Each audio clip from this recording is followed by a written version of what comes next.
बजवाली हले बजनिया हो भैया डोलिया लिहले कहाँ छतवाली हले अवन हो भैया बहिनी संघवा जात छतवाली हले कवन हो भैया बहिनी संघवा जात एक गो से गई हो डोलिया दुई को से जात डोलिया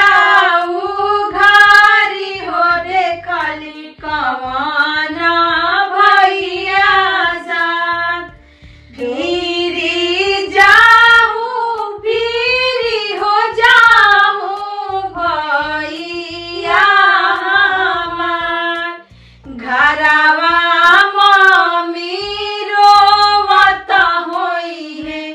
दीहा समुझाय घरवा